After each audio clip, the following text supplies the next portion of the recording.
The courtroom was cloaked in a stillness, so profound it felt as if even the walls were holding their breath.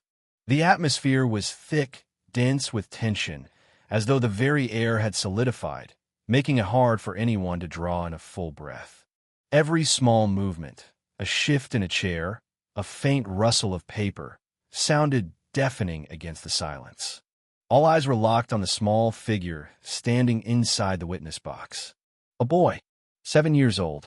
His name was Liam Carter.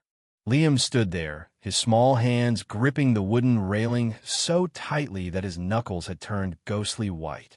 His face, pale and drawn, revealed the weight of the moment pressing down on him.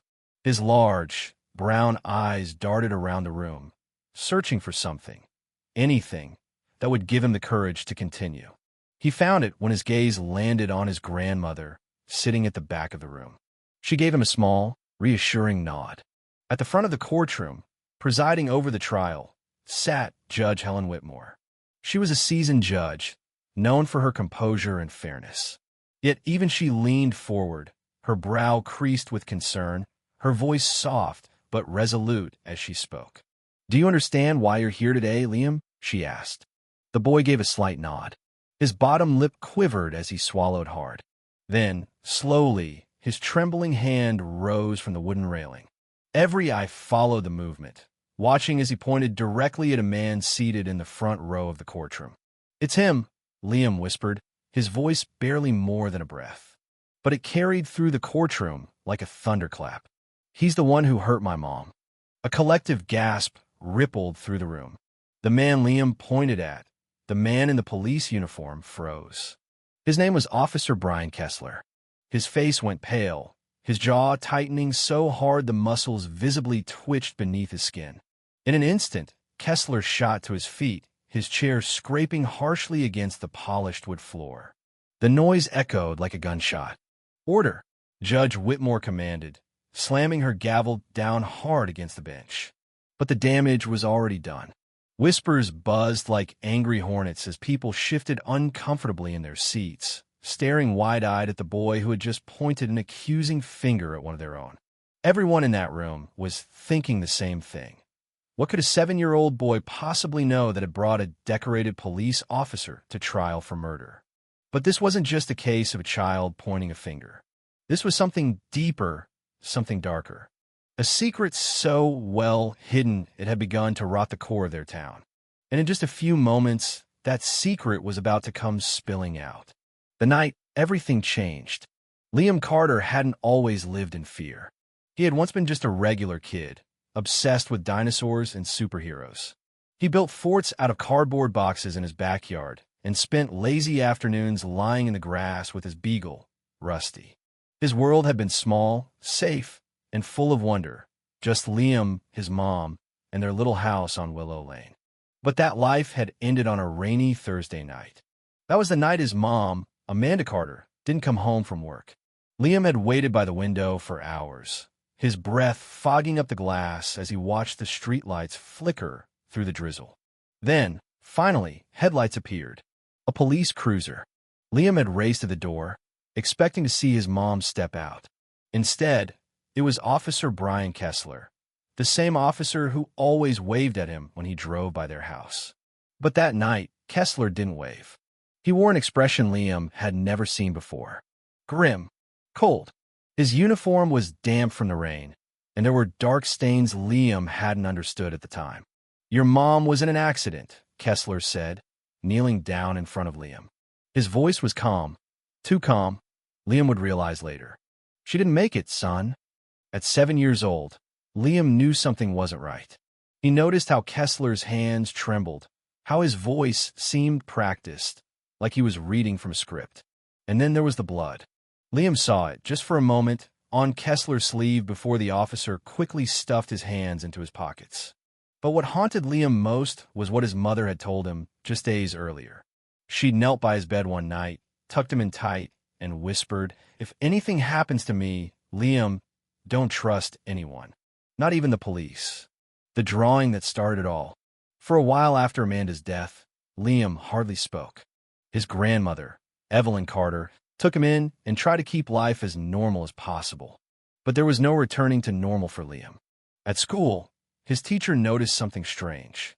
While the other children drew pictures of smiling families, sunshine, and superheroes, Liam's drawings were dark.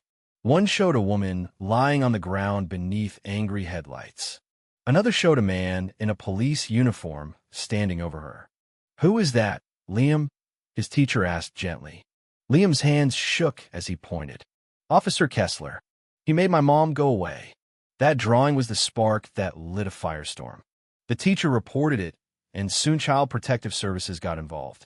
Most dismissed Liam's story as the grief-stricken imagination of a boy who'd lost his mother. But not Evelyn. She believed him. She remembered Amanda's warnings. So she hired Jack Mercer, a relentless defense attorney known for taking on impossible cases. And that's how Liam found himself here, in this courtroom, standing up to the man everyone else had trusted. The trial that shattered illusions. The trial became the event of the decade in the town of Riverview. People packed into the gallery, desperate to see what would happen. The prosecution painted Liam as a traumatized child, confused by his mother's sudden death and lashing out at a figure of authority. Officer Kessler had been with the department for over 15 years, they said. His record was spotless. He was a war hero, a family man. But Jack Mercer told a different story. He painted a picture of corruption, of secrets hidden behind badges and uniforms. He suggested that Officer Kessler wasn't the man everyone thought he was, that Amanda Carter had discovered something she wasn't supposed to know. Day after day, Liam took the stand, reliving the worst night of his life.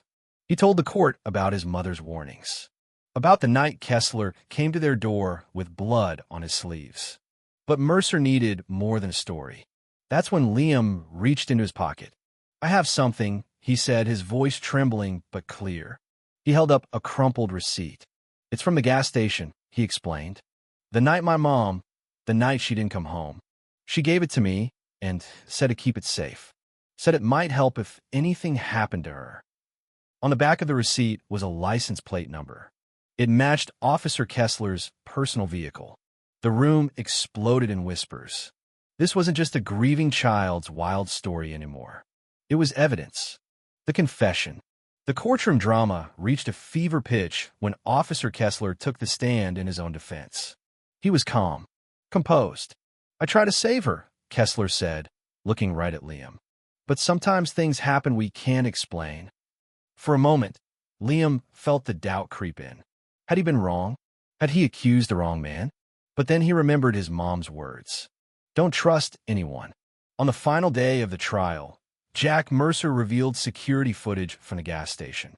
It showed Officer Kessler arguing with Amanda Carter just hours before her death. Mercer stood, facing Kessler. "Why did you kill Amanda Carter?" he asked. Kessler's face twisted. His mask cracked. "She was going to ruin me," he muttered, his voice low and venomous. "She found out about the drug money.